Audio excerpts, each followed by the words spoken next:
C'est grâce à vos dons volontaires et réguliers que nous pouvons faire ce travail. Merci à tous.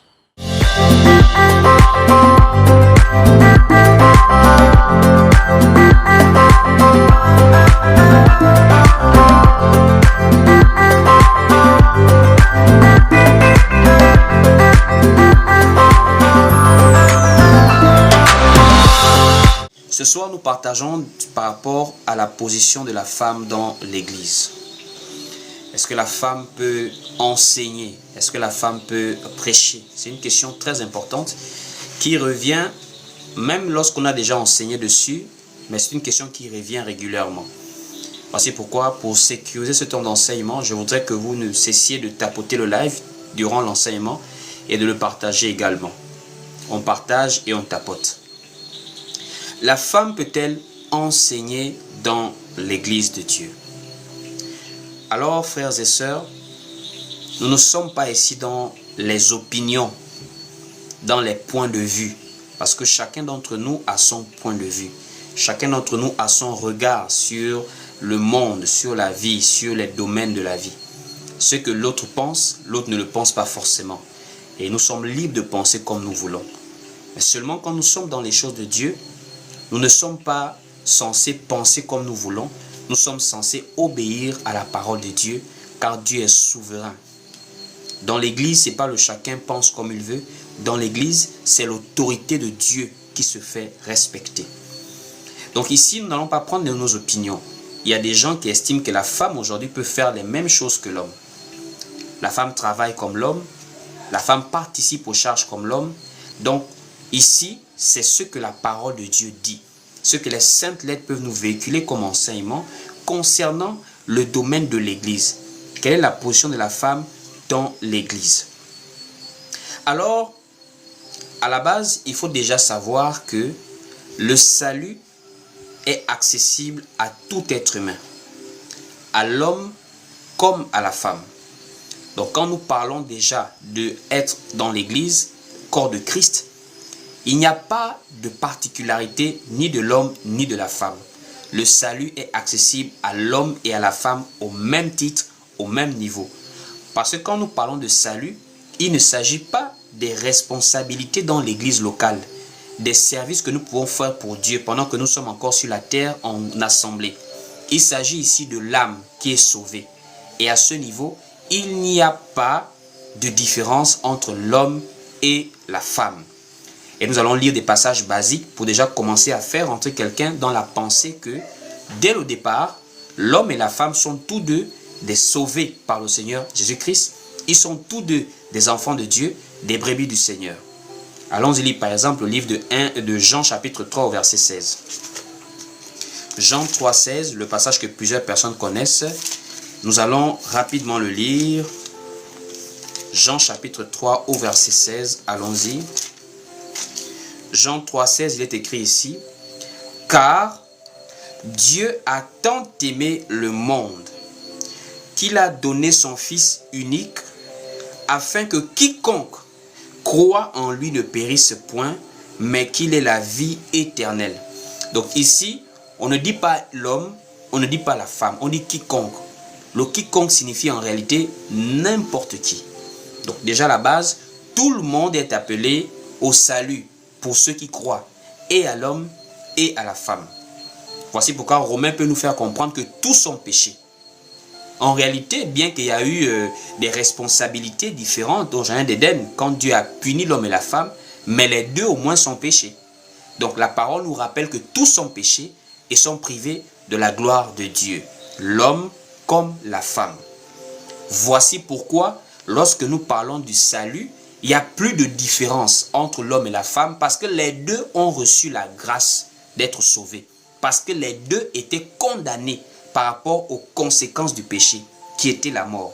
C'est même pour cela que Galates nous fait comprendre qu'en Jésus-Christ, il n'y a plus ni juif ni grec, il n'y a plus ni homme ni femme.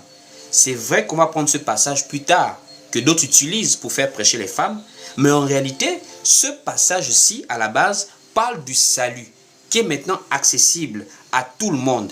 Il n'y a plus les juifs, il n'y a plus les grecs. Parce que autrefois aussi, les Juifs avaient le privilège de traiter avec le Dieu Tout-Puissant de manière claire par les prophètes envoyés en Israël, pendant que les nations adoraient Dieu de manière voilée par plusieurs croyances. Mais les Juifs avaient un certain privilège. Voici pourquoi le reste des nations étaient appelés des païens. Ça veut dire des peuples non-juifs ou encore même des impurs. Parce que les Juifs avaient une particularité d'être proches de Dieu par l'entremise des prophètes. Donc, dans la grâce, le salut qui est apporté par Jésus-Christ ne tient pas compte de ces différences. Juifs, Grecs, il n'y a plus de différence. Et même l'homme, la femme, il n'y a pas de différence. Parce qu'après le péché, il y a eu un décalage des responsabilités et il y a eu également un décalage du point de vue même de l'adoration en Israël. Les femmes n'avaient pas la même position que les hommes.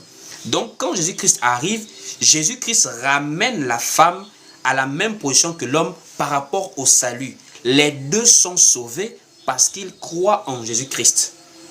C'est le fait de croire en Jésus qui nous amène à aller au ciel. Ce n'est pas le fait d'abord de prêcher.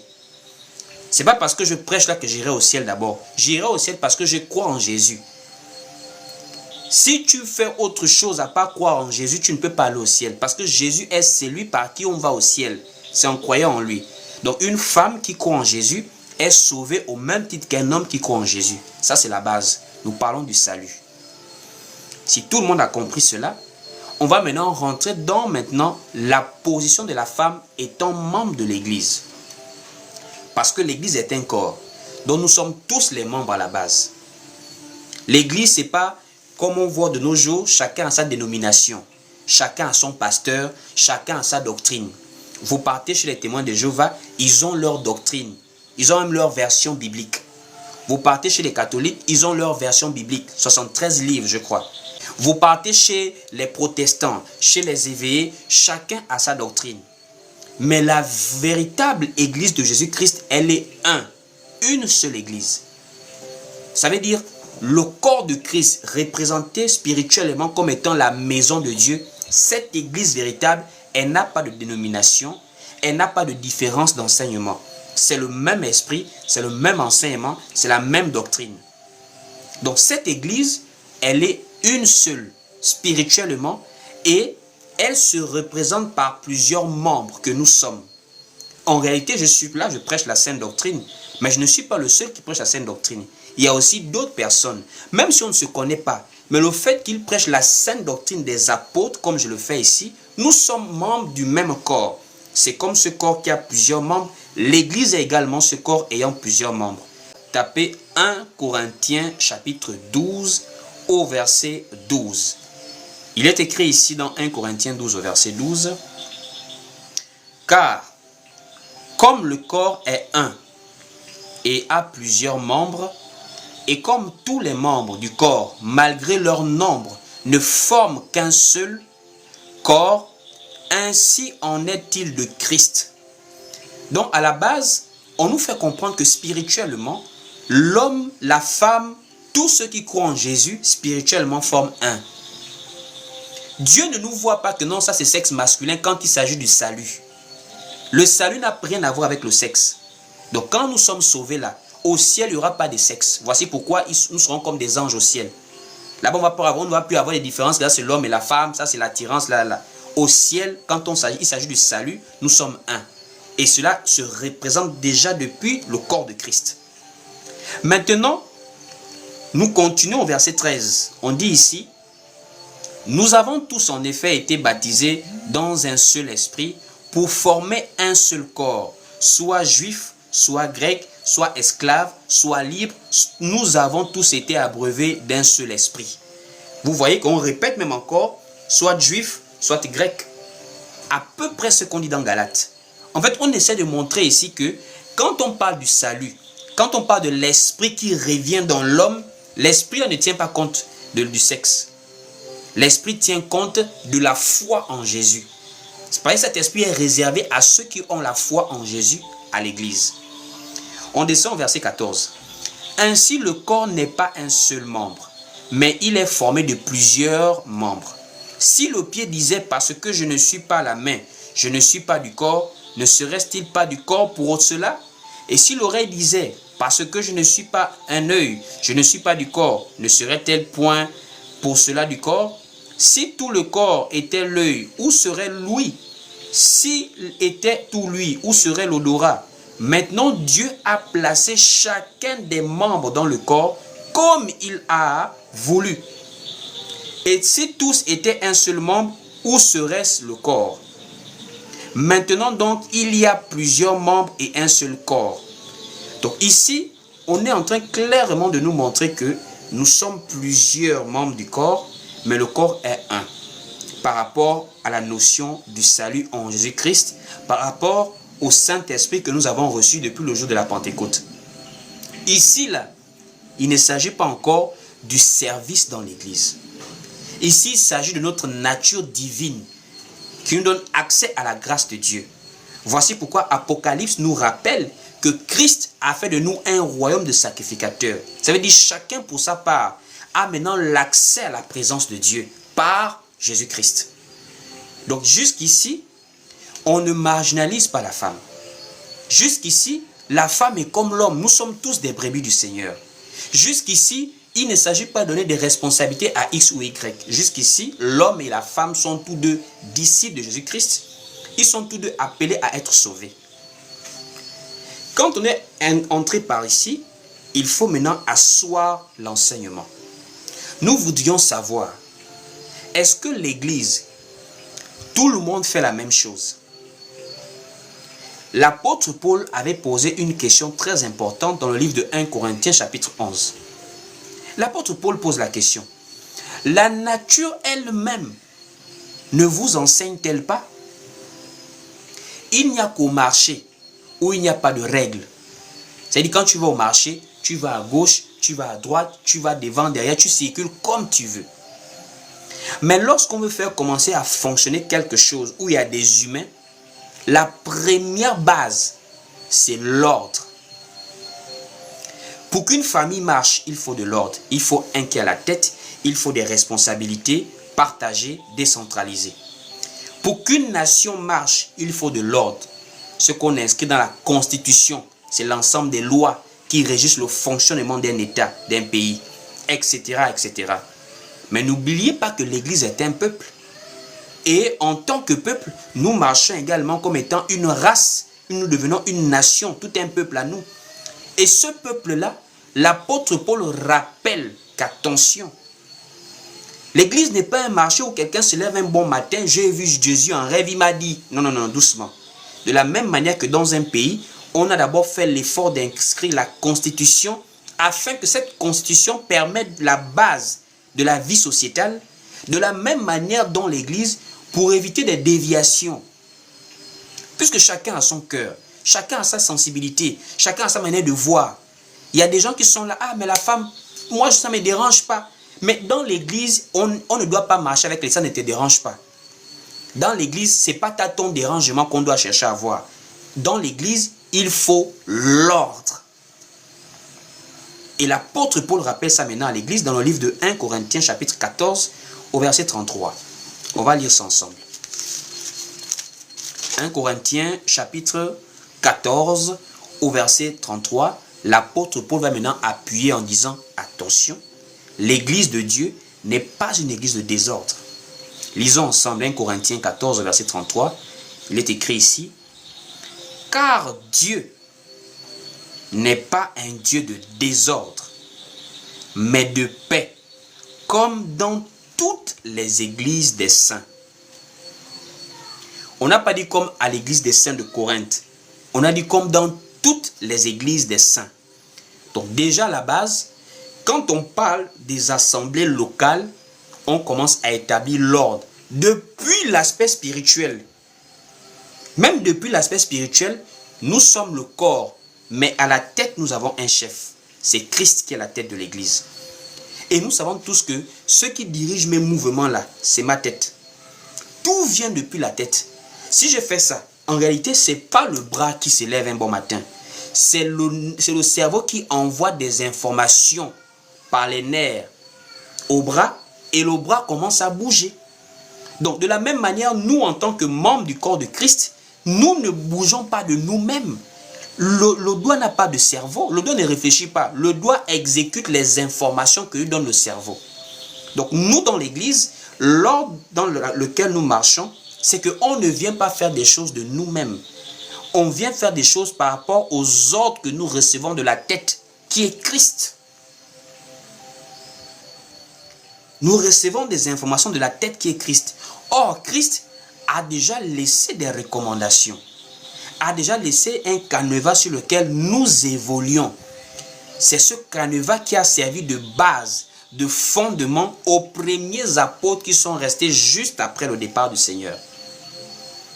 Les apôtres ont fait comprendre qu'il y a un fondement qui a été posé. C'est ce fondement qui représente la constitution d'un pays. Nous, chez nous, dans le domaine de l'Église, c'est ce qu'on appelle la sainte doctrine. C'est ce qui nous sert d'appui. Moi, je vous prêche la cause de la sainte doctrine. Ça veut dire, en réalité, vous avez le devoir de surveiller ma prédication. Ne venez pas dans l'église dans le sens où il prêche, Jésus est là, on va commencer à dire Amen. Non, non, non. Chacun de vous, vous êtes plus de 20 et quelques, vous devez avoir vos Bibles avec vous. Vous devez avoir vos Bibles. Vous devez avoir les dictionnaires comme ça parce qu'il faut faire attention. Le doigt là, si on voit le doigt commencer à venir appuyer l'œil, la main là a le devoir d'arrêter le doigt pour dire tu t'arrêtes là. Parce que ce que tu es en train de faire est contre le bien-être du corps. Donc ça veut dire que quand quelqu'un se lève pour qu'il fasse quelque chose, il faut maintenant qu'on ait notre base.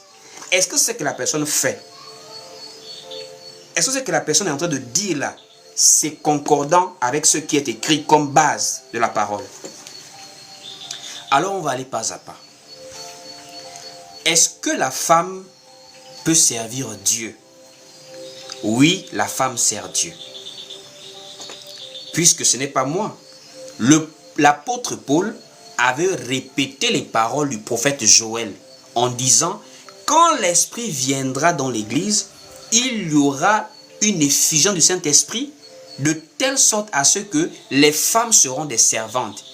Donc mes serviteurs et mes servantes. » Donc les femmes sont des servantes de Dieu. Elles servent Dieu avec les hommes, mais pas comme les hommes.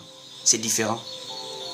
Les femmes ne servent pas Dieu comme les hommes, mais elles servent Dieu avec les hommes. Ça veut dire qu'elles participent au service pour Dieu, mais pas de la même manière. Allons-y lire le livre de Actes chapitre 2, pour voir comment l'apôtre Pierre avait répété ça. Donc, Actes chapitre 2, du verset 17 à 18. Tapez son commentaire. Actes chapitre 2, du verset 17 à 18, il est écrit ici. Dans les derniers jours, dit Dieu, je répandrai de mon esprit sur toute chair. Vos fils et vos filles prophétiseront, vos jeunes gens auront des visions et vos vieillards auront des songes. Au verset 18, oui, sur mes serviteurs et mes servantes, en ce jour-là, je répandrai de mon esprit et ils prophétiseront. Donc, le Seigneur nous parle par la bouche de ses serviteurs ici, qu'il y aura des serviteurs et des servantes. Donc, à la base, ne vous inquiétez pas, mes sœurs. Vous servez Dieu. Les femmes servent beaucoup Dieu dans la Bible.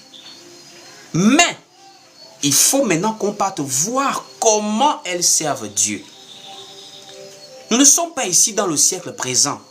Si la femme est maintenant présidente de la République dans le monde, ça c'est dans le monde. Si la femme peut maintenant construire des tracteurs, peut maintenant conduire des grands engins, ça c'est dans le monde. Si la femme fait maintenant du MMA, des combats de boxe pour faire casser le nez aux autres, ça c'est dans le monde.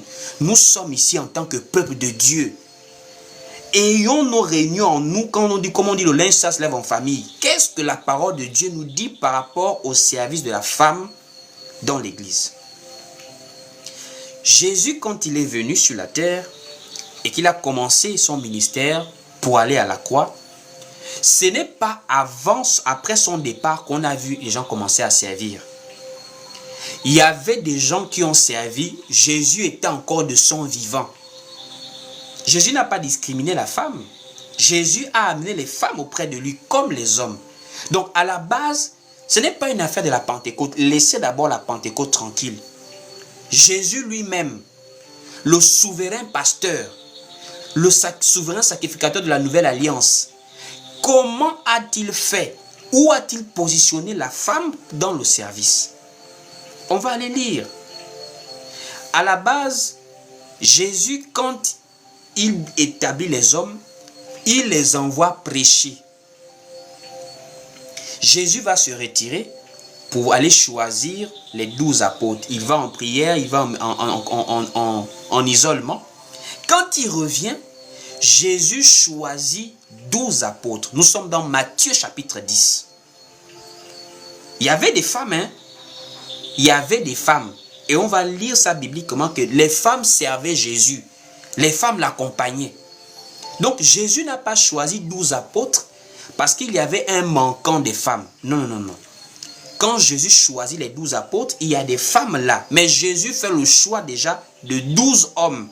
Malgré qu'il y avait même un traître en la personne de Judas, Jésus a préféré choisir un traître en la personne de Judas par rapport à une femme. Allons-y tranquillement. Dans le livre de Matthieu, chapitre 10, à partir même du verset 1er. On n'est pas encore dans les débats de non, le Saint-Esprit, il n'y a pas ni homme ni femme. Jésus lui-même, allons-y voir comment Jésus même a d'abord établi le service de la femme. Matthieu chapitre 10, au verset 2. Écoutez, Matthieu 10 au verset 2. On dit ici, voici les noms des 12 apôtres. On parle des hommes, 12 apôtres. Il n'y a pas de femmes à l'intérieur. Il n'y a que des hommes. Maintenant, écoutez ce que Jésus-Christ les envoie aller faire. Jésus lui-même, il était encore sur la terre. Mais il avait déjà établi des prédicateurs. Donc, Pierre n'est pas devenu apôtre le jour de la Pentecôte. Pierre n'a pas commencé à prêcher le jour de la Pentecôte. Pierre n'a pas attendu le Saint-Esprit pour commencer à prêcher.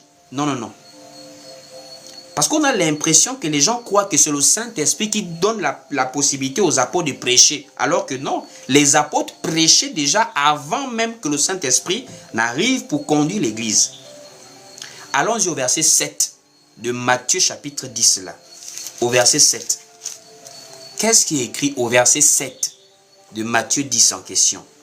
On dit ici, allez, prêchez et dites, le royaume des cieux est proche.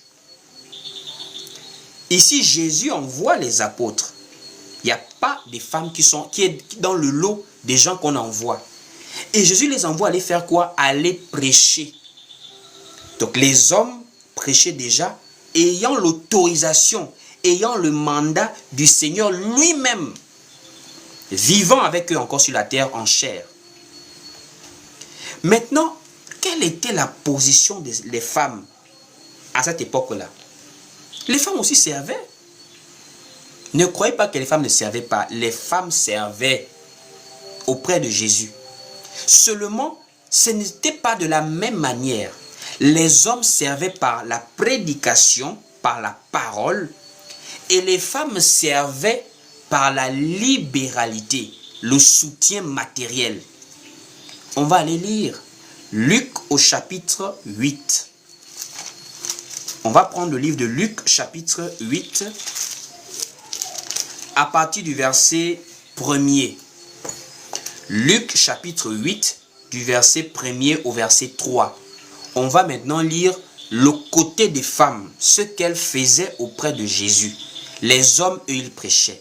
Maintenant, qu'est-ce que les femmes faisaient en tant que servantes, en tant que disciples? Qu'est-ce qu'elles faisaient? Luc chapitre 8 du verset 1 à 3. Il est écrit ici. Ensuite, Jésus allait de ville en ville et de village en village, prêchant et annonçant la bonne nouvelle du royaume de Dieu. Les 12 étaient avec lui. Et quelques femmes qui avaient été guéries d'esprits malins et de maladies. Marie, dite de Magdala, de laquelle étaient sortis 7 démons. Jeanne, femme de Chouza, intendant d'Hérode, Suzanne et plusieurs autres qui l'assistaient de leurs biens. On dit les femmes qui avaient été guéries d'esprit impur, Marie de Magdala, Jeanne, femme de Chouza et d'autres qui faisaient quoi? Pas qui prêchaient, pas qui partaient en mission, qui étaient auprès de Jésus et qui l'assistaient. Ça veut dire qu'ils le soutenaient par leur bien. Ça veut dire que Jésus peut avoir un besoin humain de manger, de boire, de se vêtir, d'être logé. Ce travail-là, c'était les femmes qui le faisaient auprès de Jésus. On dit bien, elles l'assistaient. Donc, elles le soutenaient par l'assistance matérielle. Puisque quand on dit des biens, on parle du matériel. Alors, frères et sœurs, ici, ce n'est pas moi, ce n'est pas Paul, ce n'est pas Pierre, ce n'est pas votre pasteur, ce n'est pas votre maman pasteur aussi. C'est Jésus lui-même. C'est lui qui a établi les ministres de la parole. C'est lui-même qui est là, qui commence déjà à positionner l'homme et la femme dans le service.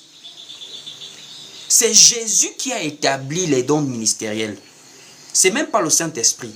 Le Saint-Esprit est venu trouver la base que Jésus avait déjà établie. Quand le Saint-Esprit arrive, Pierre est déjà apôtre.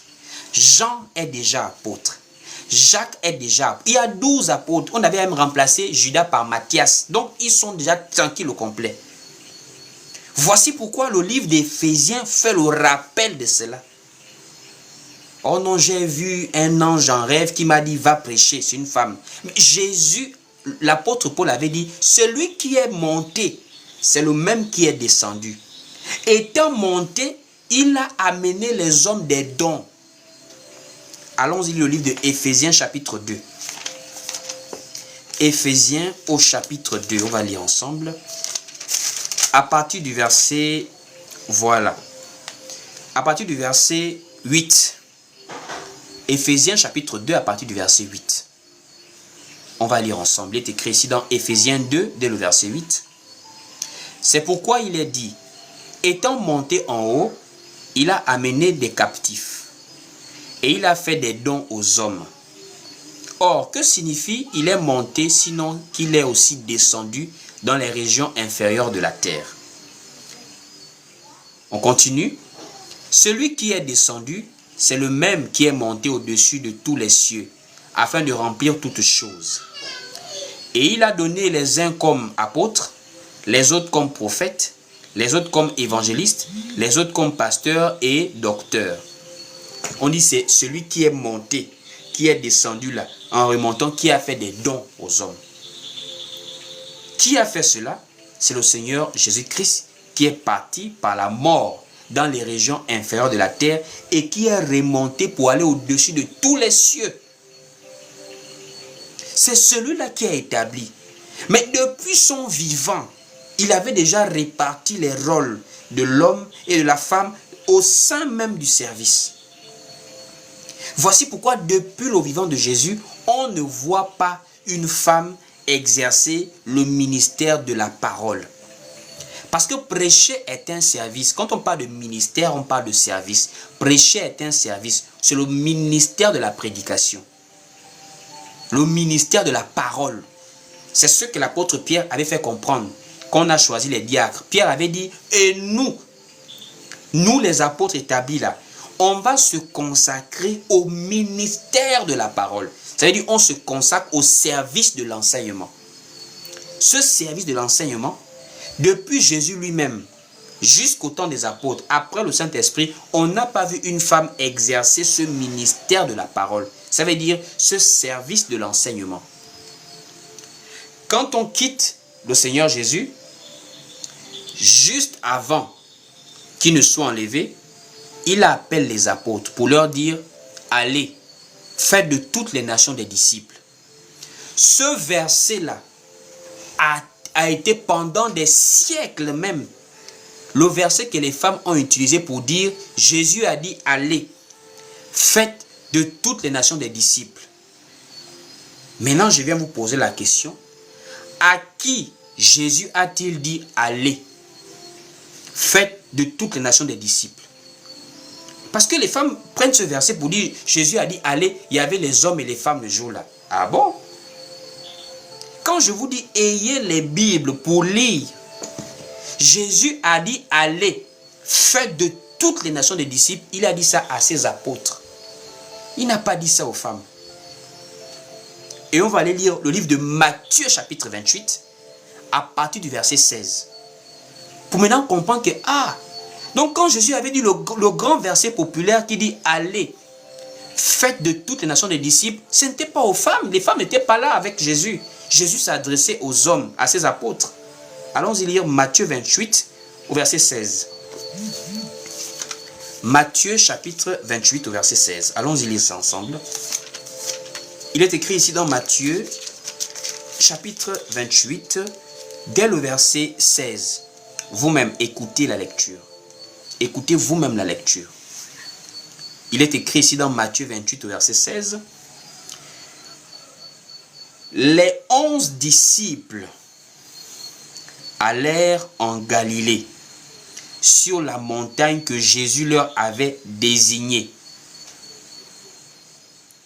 Quand ils le virent, ils se prosternèrent devant lui, mais quelques-uns eurent des doutes. Jésus s'étant approché leur parla ainsi. Tout pouvoir m'a été donné dans le ciel et sur la terre.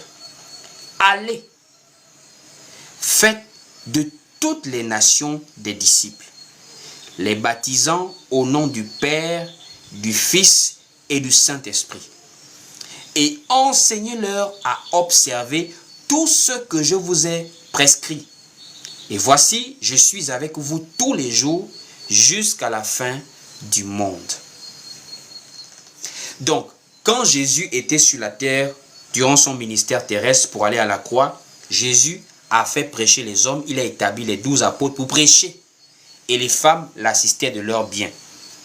Jésus, avant de quitter la terre, il prend encore les 11.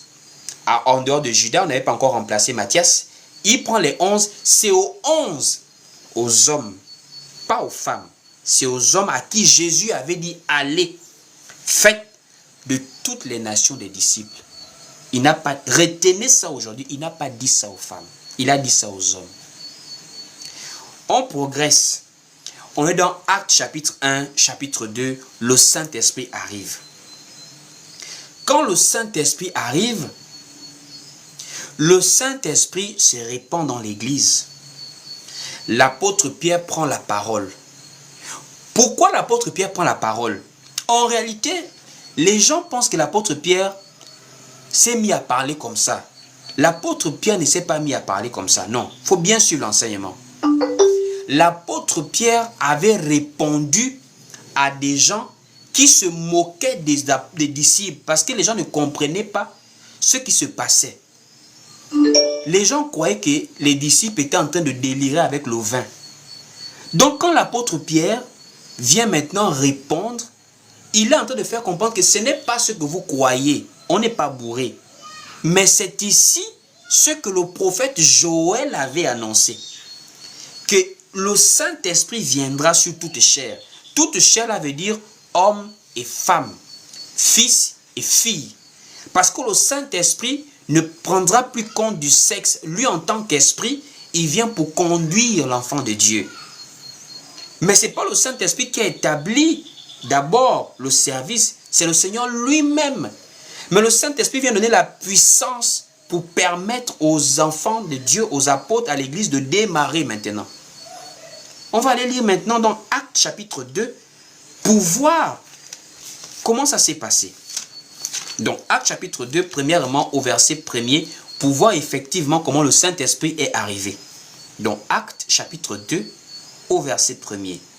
Il est écrit ici dans Actes 2 au verset 1er. Le jour de la Pentecôte, ils étaient tous ensemble dans le même lieu. Tout à coup, il vint du ciel un bruit comme celui d'un vent impétueux, et il remplit toute la maison où ils étaient assis. Des langues semblables à des langues de feu leur apparurent séparées les unes des autres, et se posèrent sur chacun d'eux. Et ils furent tous remplis du Saint-Esprit, et se mirent à parler en d'autres langues, selon que l'Esprit leur donnait de s'exprimer. Donc nous voyons ici qu'effectivement, l'Église avait reçu le Consolateur, l'Esprit de vérité. L'église a reçu Jésus-Christ sous la forme spirituelle maintenant pour conduire l'église. Parce que l'esprit, c'est le Seigneur, nous dit l'apôtre Paul dans Corinthiens. Le Saint-Esprit là, c'est Jésus lui-même. C'est Jésus lui-même qui revient, mais sous forme spirituelle, pour conduire l'église durant le temps d'attente qu'il revienne en chair pour prendre l'église là. Donc quand le Saint-Esprit arrive, pour ces femmes qui veulent prêcher, mais c'était là l'occasion favorable pour maintenant que les servantes puissent commencer à exercer le service de l'enseignement, le ministère de la parole. Mais à notre grande surprise, quand il s'agissait des dons spirituels, toute l'église a manifesté. Parce que je dis bien, l'esprit vient conduire l'église. Or, l'église, c'est le corps de Christ composé de plusieurs membres, l'homme et la femme, corps de Christ. Voici pourquoi quand le Saint-Esprit arrive, il saisit tout le monde, et les hommes et les femmes. Mais quand il s'agissait maintenant de prêcher, de sortir des paroles pour pouvoir actualiser la parole de Dieu, pour pouvoir présenter Christ au peuple, on dit bien Pierre et les 11 éleva la voix. Je me pose la question, où étaient ces femmes qui avaient déjà reçu le Saint-Esprit pour parler en fait? Puisqu'on dit Pierre et, donc les frères, les apôtres ont prêché. On vient maintenant à partir du verset 14. Mais je veux qu'on puisse apprendre à partir du verset 12 pour comprendre ce à quoi l'apôtre Pierre répond en réalité quand il est en train de parler. L'apôtre Pierre répond aux gens qui se posaient des questions sur ce qui se passait et c'est en réponse à ce qu'il a dit qu'il est parti prendre Joël pour actualiser la prophétie. Allons-y lire maintenant le verset 12 de Actes chapitre 2. On dit ici, « Ils étaient tous dans l'étonnement et ne sachant que penser, ils se disaient les uns aux autres, « Que veut dire ceci ?» Au verset 13, « Mais d'autres se moquaient et disaient, « Ils sont pleins de vin doux. » Donc on commençait à se moquer même des disciples en disant, « Ça c'est sûrement le vin. » Ils ont pris sûrement du caille-caille là, ça fait un peu bousculer un peu la tête là. C'est là d'où maintenant le ministère de la parole doit intervenir. Parce que le don spirituel n'enseigne pas. Le don spirituel vient édifier par des manifestations spirituelles pour envoyer un message clair et précis. Soit la prophétie, soit la diversité des langues, soit le don du discernement des esprits, soit guérison, etc. Mais pour amener quelqu'un à avoir la foi, le livre de Romains chapitre 10 au verset 17 nous dit « Et la foi vient de ce que l'on entend.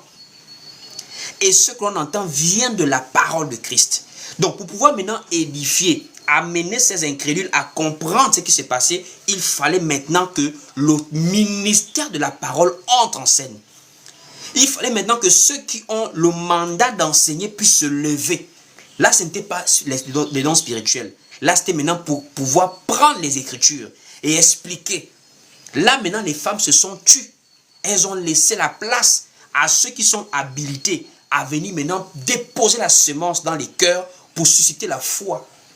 C'est en cela maintenant qu'on dit au verset 14, « Alors Pierre, se présentant avec les 11, éleva la voix et leur parla en ces termes. » Donc vous voyez que en réalité le jour de la Pentecôte est même un très très bon jour qui montre la différence dans le service entre l'homme et la femme. C'est même le jour de la Pentecôte que beaucoup de femmes utilisent là. Votre argument meilleur, les frères, les sœurs, vous qui êtes dans la sainte doctrine, c'est votre meilleur jour même qu'il faut utiliser pour expliquer aux femmes qui prêchent que mes mamans, viens voir un peu. Le chapitre 2 de Actes, c'est pas très long. C'est vrai que bon, on a 47 versets, c'est pas très long. Prenez seulement Actes chapitre 2. Mais vous allez faire comprendre aux femmes pasteurs là que non, arrêtez ce que vous faites là. Puisque le jour que l'Esprit est arrivé, il ne vous a pas donné le service de l'enseignement. Il vous a donné la puissance surnaturelle qui s'est manifestée par la diversité des langues. Mais il y a des gens qui ont prêché. Et la prédication a amené des convertis. Mais qui a prêché? On dit Pierre se levant avec les 11 éleva la voix. Donc le jour de la Pentecôte, il y a eu une différence entre le don spirituel et puis le ministère de la parole. Aucune femme n'a prêché le jour de la Pentecôte. Et l'esprit n'a pas apporté le ministère de la parole. Ce n'est pas l'esprit qui a établi. L'esprit est là pour les dons spirituels. Voici pourquoi, dans le livre de 1 Corinthiens chapitre 12, l'apôtre Paul a clairement séparé les dons spirituels et les ministères de la parole. L'apôtre Pierre dit, quand on parle des dons spirituels, il s'agit de l'esprit. Ça, c'est le domaine de l'esprit. Voici pourquoi c'est lui. En fait, en réalité, les gens n'ont pas compris les dons spirituels. En réalité, on n'a pas les dons spirituels de nous-mêmes. Oh non, moi, mon don spirituel. Tu n'as pas aucun don spirituel. C'est le Saint-Esprit qui se manifeste dans l'église et peut choisir qui il veut pour manifester un don spirituel. Mais nous, on a mal compris l'affaire des dons spirituels. Je vais bien enseigner dessus un autre jour. On aura un bon jour sur dons spirituels. Les gens, c'est mal compris. Vous jouez aux orgueils, non, moi je donne des guérisons. Tu n'as aucun don toi-même. Quand il s'agit de l'esprit, l'esprit peut partir.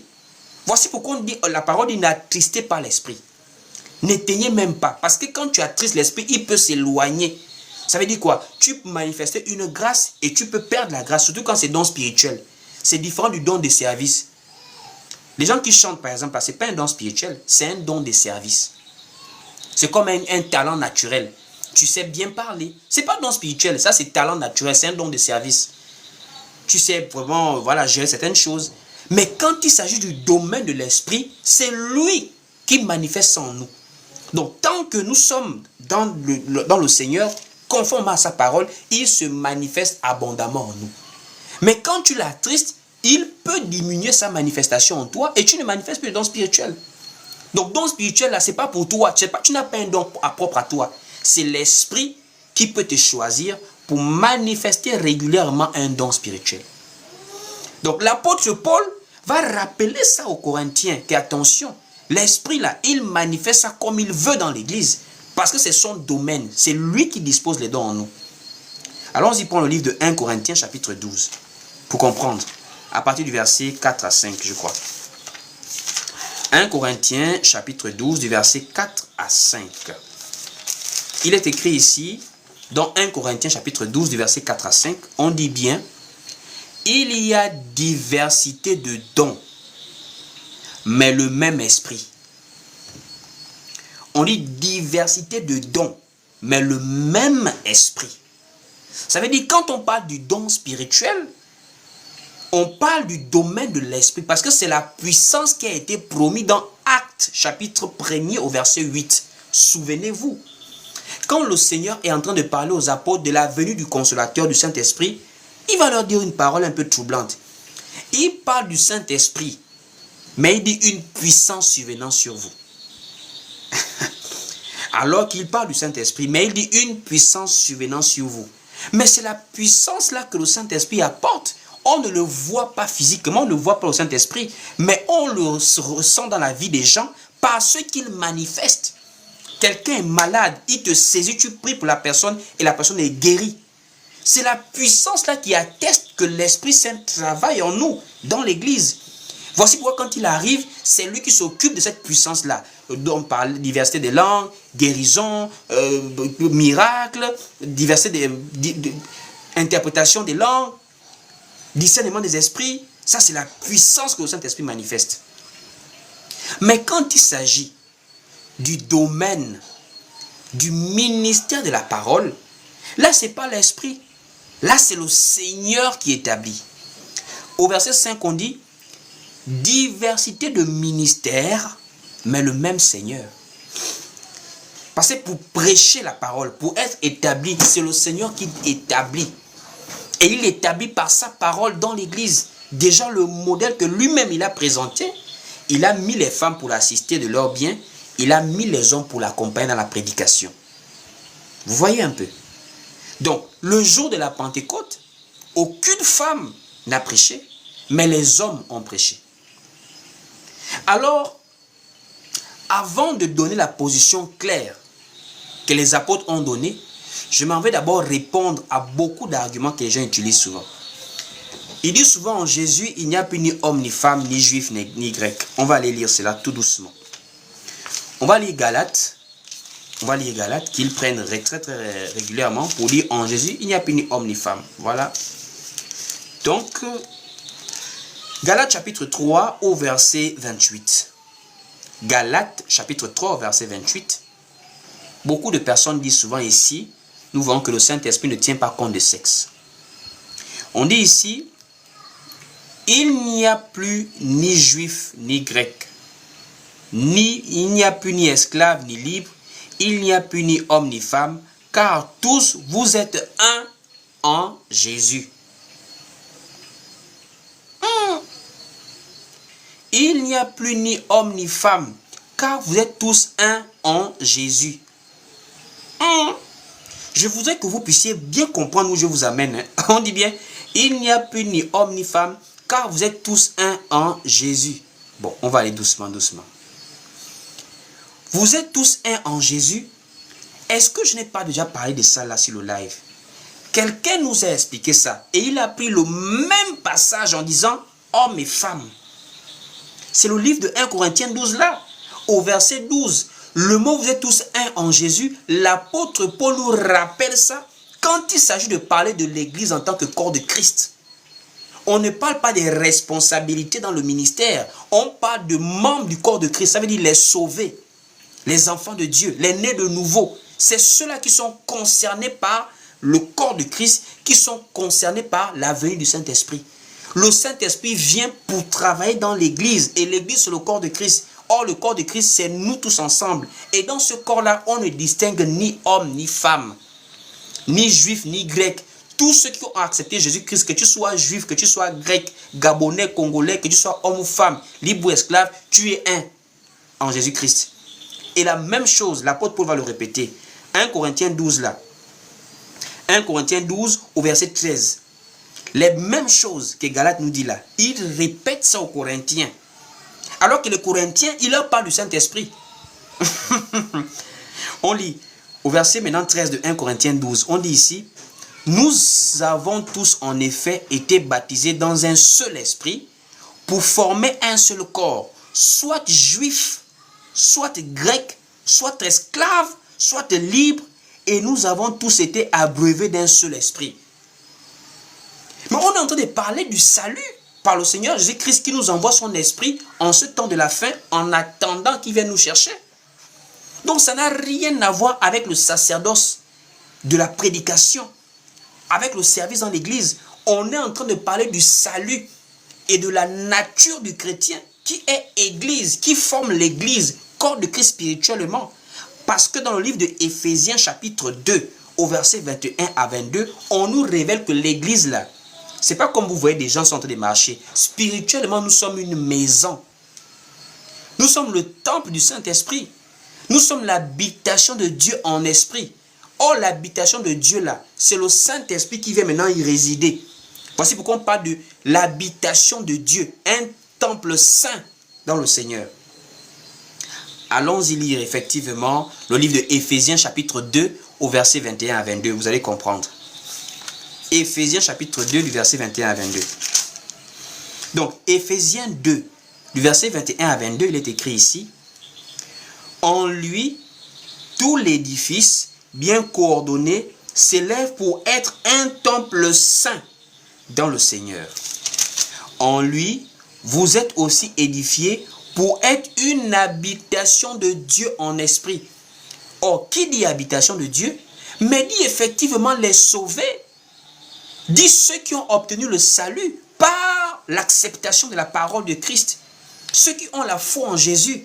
Mais en cela, il n'y a pas ni homme ni femme, puisque le salut est accessible à quiconque croit. Quiconque croit.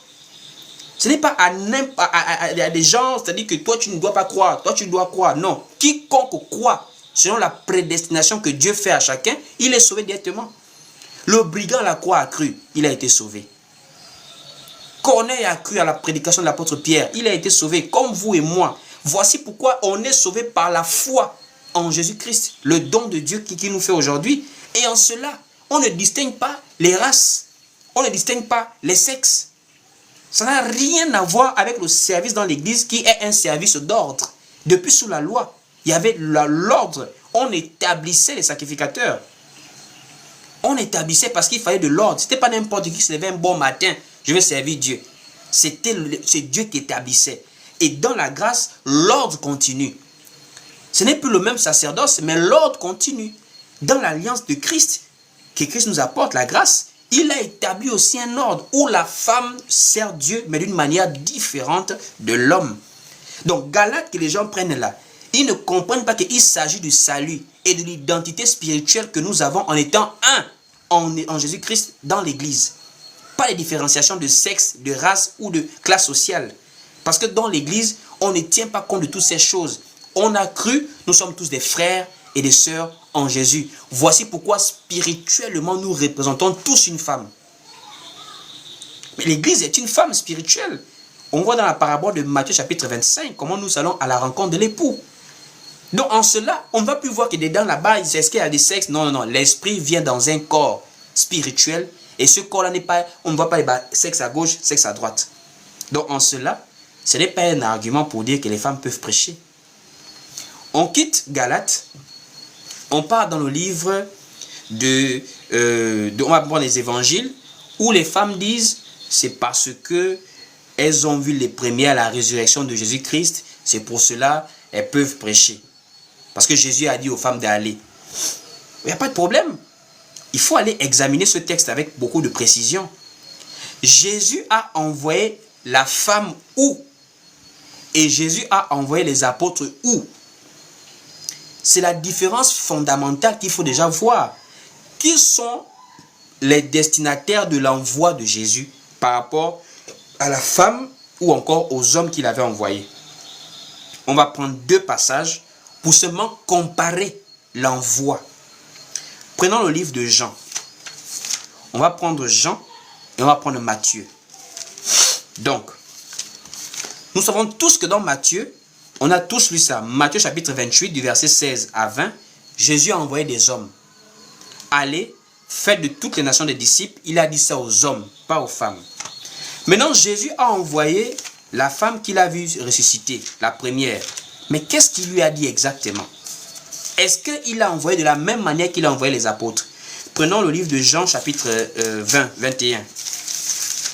On prend Jean, voilà, chapitre 20. On voit un peu la résurrection de Jésus là. On voit ici, à partir du verset même 11, on va lire un peu. Prenez le temps d'être patient, on va faire une bonne lecture pour comprendre. Cependant, Marie se tenait dehors, près du sépulcre, elle pleurait. Comme elle pleurait, elle se baissa pour regarder dans le sépulcre. Et elle vit deux anges vêtus de blanc assis à la place où avait été couché le corps de Jésus. L'un à la tête, l'autre aux pieds. Ils lui dirent, femme, pourquoi pleures-tu? Elle leur répondit, parce que on a enlevé mon Seigneur et je ne sais pas où on l'a mis. En disant cela, elle se retourna et elle vit Jésus dehors, debout. Mais elle ne savait pas que c'était Jésus. Jésus lui dit, femme, pourquoi pleures-tu? Qui cherches-tu?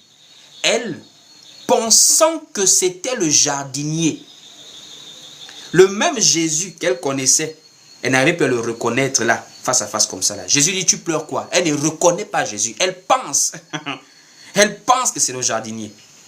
On continue. Elle, pensant que c'était le jardinier, lui dit, Seigneur, si c'est toi qui l'as emporté, dis-moi où tu l'as mis et je le prendrai. Jésus lui dit, Marie. Et elle se retourna et lui dit en hébreu, Rabouni, c'est-à-dire maître. Jésus lui dit, ne me touche pas, car je ne suis pas encore monté vers mon Père. Mais va trouver mes frères et dis-leur que je monte vers mon Père et vers votre Père, vers mon Dieu et vers votre Dieu. Bon, Jésus dit aux apôtres, aux hommes, dans Matthieu chapitre 28, au verset 19 à 20, allez, faites de toutes les nations des disciples. Jésus envoie les apôtres hommes dans les nations, dans le monde entier. Mais Jésus ici envoie la femme informer aux apôtres qu'il est ressuscité. Il n'envoie pas femme aller prêcher. Il ne donne pas mandat à une femme d'aller baptiser. Il dit à la femme, va informer, va trouver. Il faut même faire attention même au verbe. Il dit, va trouver. C'est-à-dire, va les rejoindre. Et tu leur informes que je suis ressuscité. On va lire donc. Il dit ici, ne me touche pas, car je ne suis pas encore monté vers mon Père, mais va trouver mes frères et dis-leur que je monte vers mon Père.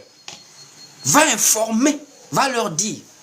Ce n'est pas le même envoi qu'il fait aux hommes quand il dit allez, faites de toutes les nations des disciples. Donc pour faire un disciple, il faut lui prêcher la parole. 1.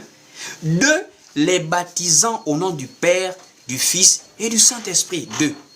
Donc les apôtres ont le mandat de prêcher la parole, ils ont le mandat de baptiser, mais la femme n'a reçu aucun mandat ici. C'est un envoi à aller trouver les apôtres qui n'étaient pas encore informés de la résurrection et du départ du Seigneur.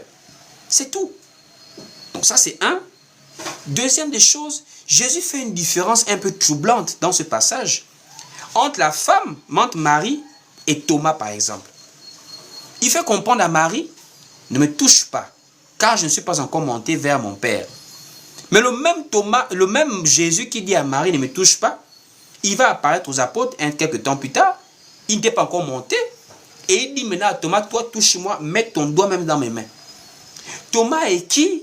Marie est qui? Pour que Marie n'a pas le droit de le toucher, mais Thomas lui a le droit de le toucher. On va lire. On relit encore bien le verset 17 de Jean chapitre 20, au verset 17. Comment Jésus dit à la femme, ne me touche pas. Jean chapitre 20, au verset 17. Jésus lui dit, ne me touche pas, car je ne suis pas encore monté vers mon Père. C'est Jésus qui dit ça à la femme, ne me touche pas. Mais allez-y écoutez ce qu'il dit maintenant au verset 25. Allez-y écoutez maintenant. Voilà. Au verset 25, écoutez ce qu'il va dire à Thomas.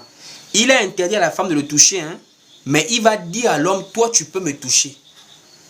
Au verset 25 maintenant, les autres disciples lui dirent donc, nous avons vu le Seigneur, mais il leur dit, si je ne vois pas ses mains, la marque des clous, et je ne mets pas mon doigt dans la marque de son côté, je ne croirai point.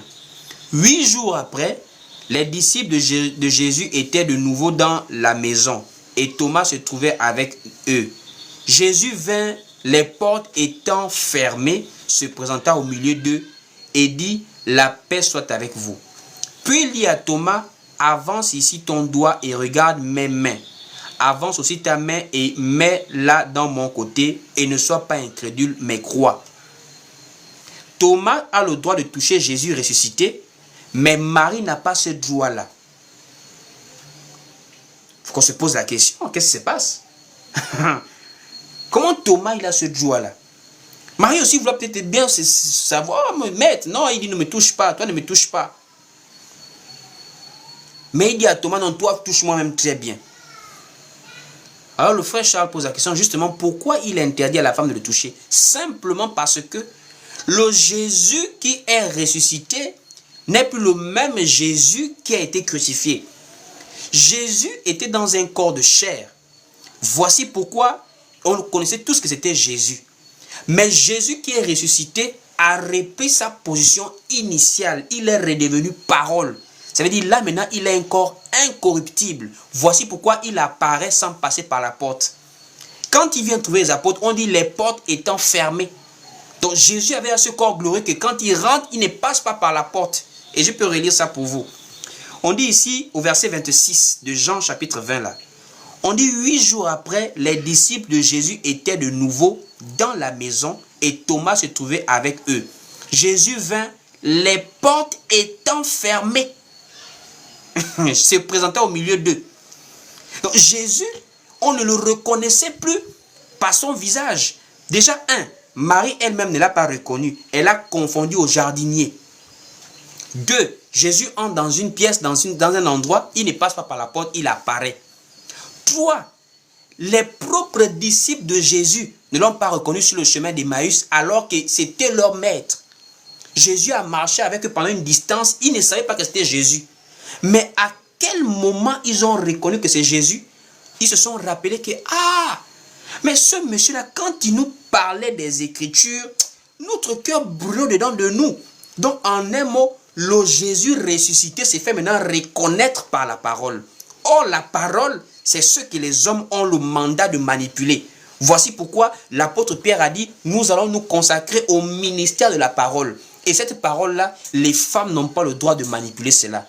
Voici pourquoi même après la résurrection, Jésus commence à montrer que ce sont les hommes qui me touchent. Ce sont les hommes qui traitent cette affaire-là, pas les femmes. Allons-y lire ce qui s'est passé sur le chemin d'Emmaüs. Ses propres disciples ne le reconnaissent pas. Parce que quoi? Jésus ressuscité est redevenu parole. Son corps, c'est maintenant un corps glorieux qui ne se laisse pas manipuler par la femme, mais par l'homme particulièrement. Écoutez. Luc 24, verset 13. On dit, et voici ce même jour, 2 disciples allaient à un village nommé Emmaüs, éloigné de Jérusalem de 60 stades. Et ils s'entretenaient de tout ce qui s'était passé. Pendant qu'ils parlaient et discutaient, Jésus s'approcha et fit route avec eux. Si vous vous souvenez, on les appelle 2 disciples. Donc Jésus leur met l'appareil avec eux. Maintenant, on continue au verset 16. Mais leurs yeux étaient empêchés de le reconnaître. Leurs yeux étaient empêchés de le reconnaître. Maintenant, à quel moment ils vont se souvenir que ce monsieur-là, prenons maintenant au verset 25. Prenons maintenant au verset 25. Parce que là, on comprend que non, ils ne peuvent pas le reconnaître par la vue. Jésus de ressuscité, ce n'est pas Jésus qu'on reconnaît que non, j'ai vu Jésus là-bas. Voici pourquoi, souvenez-vous, même l'apôtre Paul va le dire aux Corinthiens, que le Jésus que vous pensez connaître, que Jésus, on a marché avec lui, c'était le bon petit du quartier, on ne reconnaît plus Jésus comme ça après la résurrection. Hein? Lisons d'abord ça. Au verset 25 de Luc chapitre 24, toujours là. Alors Jésus leur dit, ô hommes sans intelligence, et dont le cœur est lent à croire tout ce qu'ont dit les prophètes. Ne fallait-il pas que le Christ souffrit ces choses et qu'il entrât dans sa gloire? Et commençant par Moïse et par tous les prophètes, il leur expliqua dans toutes les Écritures ce qui le concernait. Lorsqu'ils furent près du village où ils allaient, il parut vouloir aller de loin, mais ils le pressèrent en disant, reste avec nous, car le soir s'approche, le jour est sur son déclin. Il entra pour rester avec eux. Écoutez au verset 30. Pendant qu'ils étaient à table avec eux, il prit le pain et après avoir rendu grâce, il le rompit et il le leur donna. Alors leurs yeux s'ouvrirent. Or, le pain symbolise la parole. Ils marchent avec Jésus physiquement, ils ne le reconnaissent pas. On dit leurs yeux étaient empêchés de le reconnaître.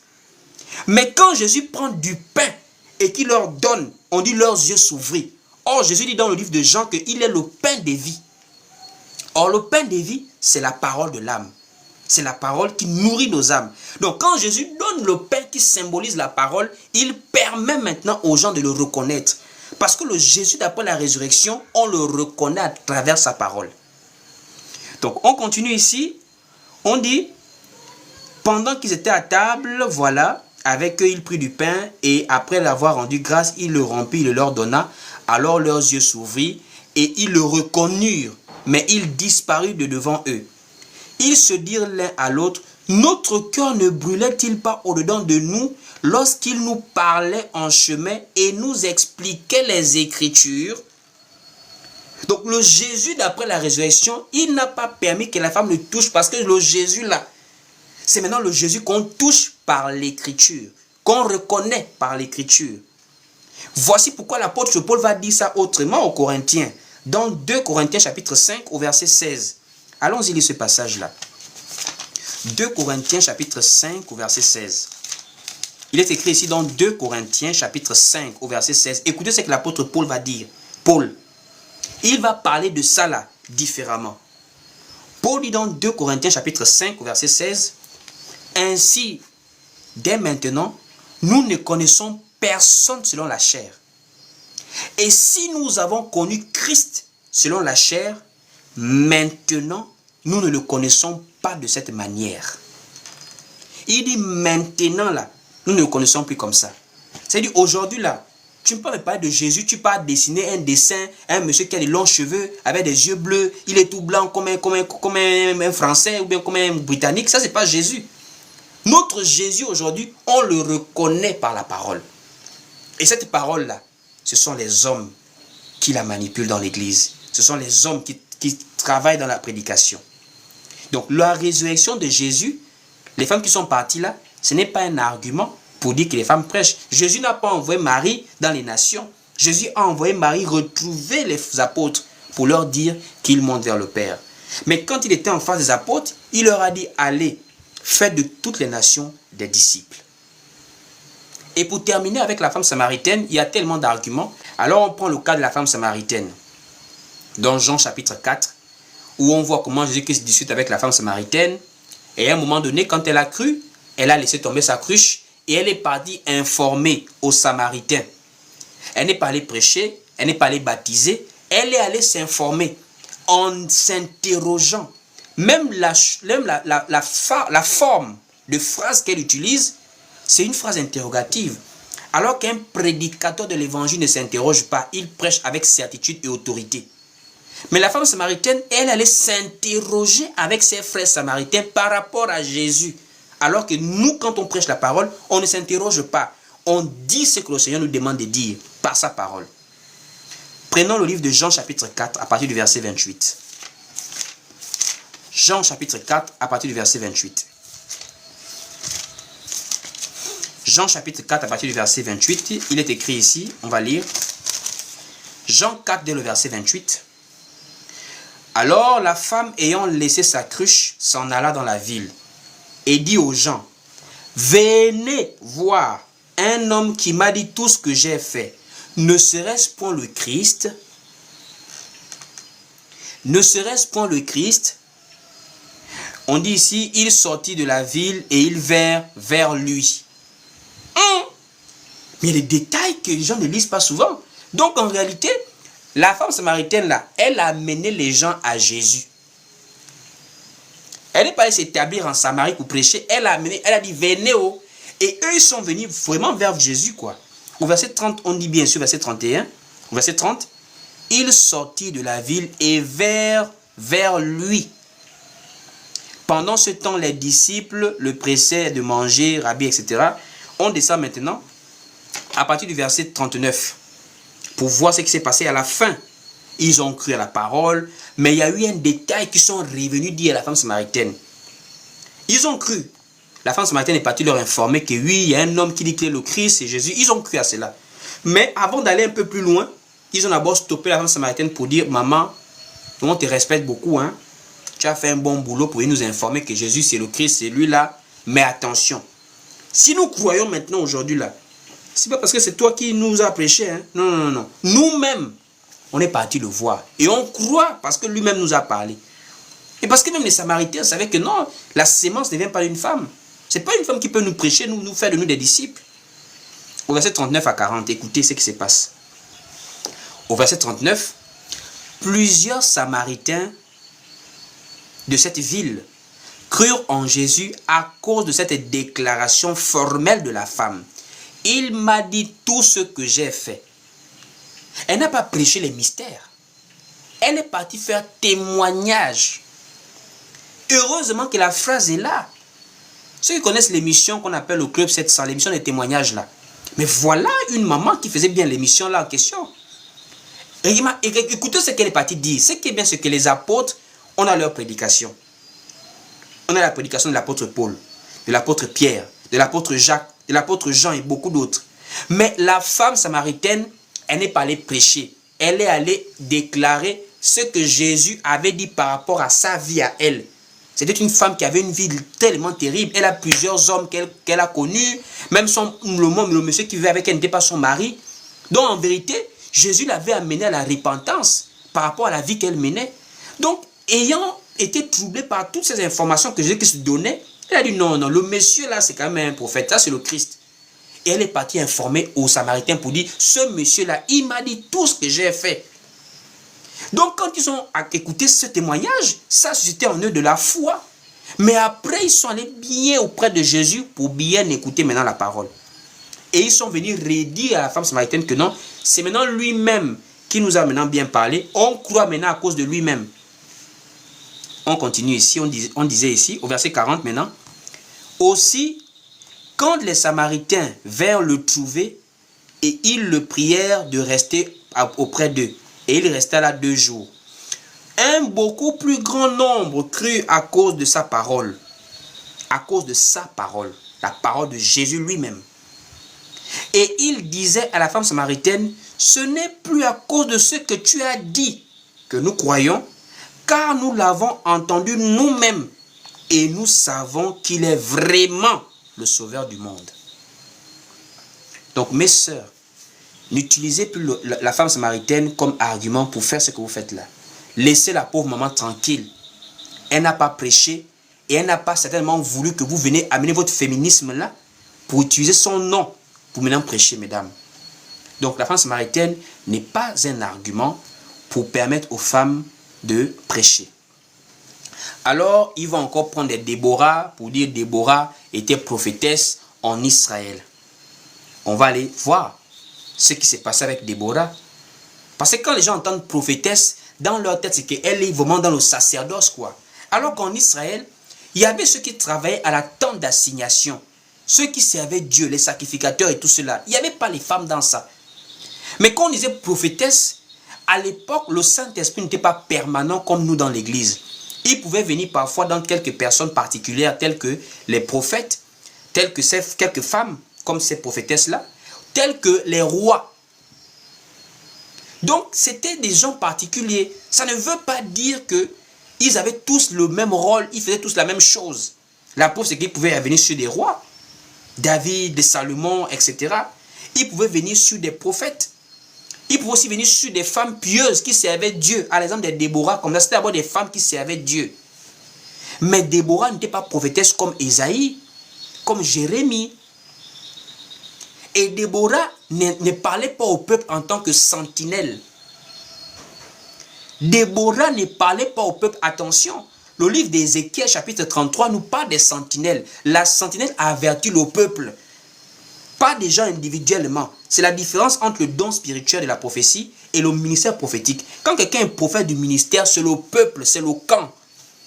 Mais quand c'est le don de la prophétie, ça peut être individuel. Ça, c'est ta vie, ça, c'est ta vie. Et les gens comme Déborah, on va lire ce qu'elle faisait. Déborah n'était pas en train de prophétiser dans le camp pour parler au peuple. Déborah s'arrêtait sous les palmiers de Déborah, à la montagne de Déborah là-bas. C'était des cas, les gens partaient la voir. Et même quand les gens partaient la voir, ils ne partaient pas par rapport à son don de la prophétie. Ils partaient parce qu'elle était juge. Or, juge, ce n'est pas forcément spirituel. C'est une fonction administrative en Israël. Israël était d'abord un peuple, une nation. Nous n'oublions pas. Donc, prenons le livre de Juge. Juge chapitre 5. Pour voir l'affaire de Déborah là. Juge au chapitre 5. À partir du verset 4. Juge chapitre 5 au verset 4, il est écrit ici. Dans ce temps-là, Déborah, prophétesse, femme de Lapidote, était juge en Israël. Était juge en Israël. Elle siégeait sous le palmier de Déborah, entre Rama et Bethel, dans la montagne d'Éphraïm, et les enfants d'Israël montaient vers elle pour être jugés. Pas parce que c'était l'ainsi dit l'Éternel, la représentante de Dieu sur la terre, comme on partait voir les Ésaïe, les Nathan, les Samuel. Elle, les gens partaient la voir par rapport à son travail de juge. Et le Saint-Esprit n'était pas permanent. Donc, il pouvait la saisir, comme par exemple, il saisissait souvent Myriam, la grande sœur de Moïse. Donc, c'était un peu des cas comme ça là. Ça n'a rien à voir avec un prophète dans le don spirituel, dans le ministère de la parole, dans l'église. Puisque l'esprit qui la saisissait là, c'est l'esprit de Dieu qui est venu en permanence le jour de la Pentecôte. Et quand il arrive maintenant pour pouvoir maintenant étayer la puissance sous des dons spirituels. Mais ça reste que le sacerdoce, servir Dieu. Par rapport à la prédication, ce sont les hommes qui le font, depuis sous la loi jusqu'au temps de la grâce. Pour plus d'édification, suivez-nous sur Facebook, YouTube, TikTok et Instagram. Que Dieu vous bénisse.